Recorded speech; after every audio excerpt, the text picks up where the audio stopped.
one of the principal allegations is that the election was electronically rigged, that it was hacked. And in other words, the electoral network was manipulated, and the belief is that there was Chinese involvement in it. First off, it's worth remembering that the South Korean electoral network is pretty simple. Whereas we have an extremely complex one going down to the county level that each kind of do their own thing, and there's just almost thousands of little computer networks that you have to navigate to try and do something with it.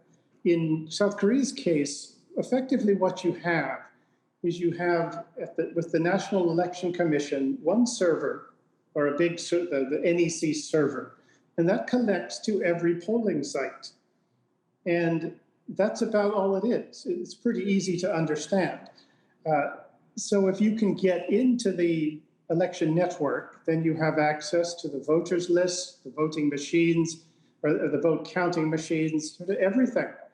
I imagine if I was one of these guys who hacks for a living, that I'd probably find this a pretty juicy target and not think it all that complicated. The network design is pretty simple.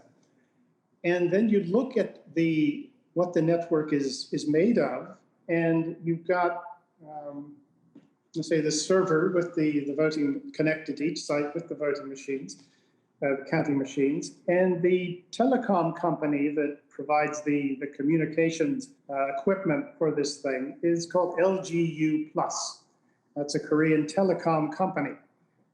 It uses all sorts of equipment made by Huawei, the Chinese telecom company that is an arm of the Chinese Communist Party's surveillance apparatus, and that the Americans and a number of other countries have gone to great lengths to try and get them Huawei equipment out of their systems.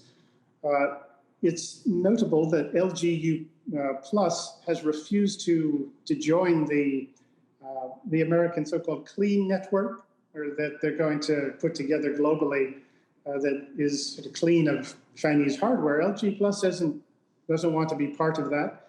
The Moon administration doesn't want to make them be part of it, saying, well, it's a private company, they can make their own decisions. So here you have, in the network, you have Huawei equipment and a company that is well disposed towards Huawei. In fact, LGU Plus's former president is now an advisor for Huawei, currently has been since 2017. So that's a problem. You have the vulnerability there. Additionally, at each polling site, you have what are called electronic counting machines. And these collect and count the ballots. And in each machine, there's a laptop computer as part of the package. These computers there's LG Gram laptops. And this too, there's a very serious concern about that. They're assembled in the PRC. Once again, Huawei concerns, but even if it wasn't Huawei, just having something this sensitive assembled in the People's Republic of China as a problem. This, of course, is just not proof of anything, but it does indicate some real vulnerability. But when you look at the National Election Commission's reaction when they were challenged on this by citizens, is regarding the possibility of the system being hacked. They said, well, it's a dedicated network, hacking is impossible. Well, that speaks for itself. Additionally, when asked about Huawei and Huawei equipment, hardware in the system, they said Chinese Huawei is irrelevant. That's it. So why, go to some, those hacker conventions in Vegas and say those two things, and you probably couldn't hear yourself for all the laughter. But that was their answer. So that, once again, gets your attention. Now, then you had, before in July 2019, so for 9 months before the election or so, one of President Moon's closest advisors, and he's the head of the Democratic Party's official think tank, which is responsible for winning elections. He goes to the People's Republic of China, and he signs a sort of a policy cooperation agreement with the Chinese Communist Party's central school. He takes with him an assembly member from the Democratic Party, who was also the Moon's deputy campaign manager for the 2017 election. But in addition to signing this agreement, they also visit Tencent, the big data company in China. So they do that, and keep in mind that Moon's close advisor is, when he was in college, he was the leader of the Struggle Committee for Anti-American Independence, Anti-Fascism, Democratization.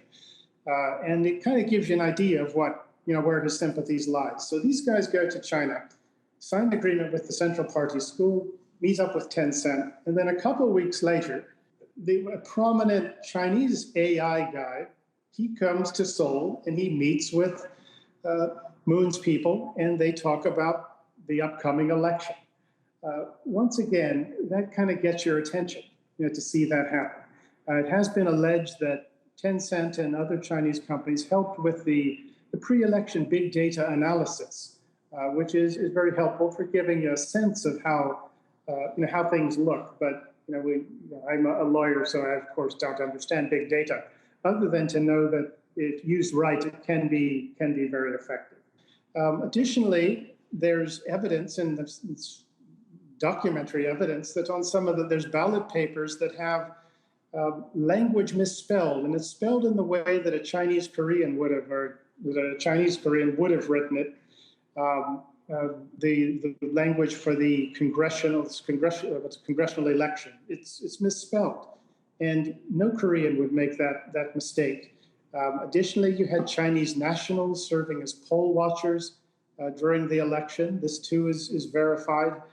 And then in all of this, there's been no forensic examination done on the software, the hardware, really the allegations that have been made. Nobody's really challenged these, other than to dismiss them as conspiracy theories and fake news, while the Moon administration uses legal powers and its coercive powers against the people who brought these charges.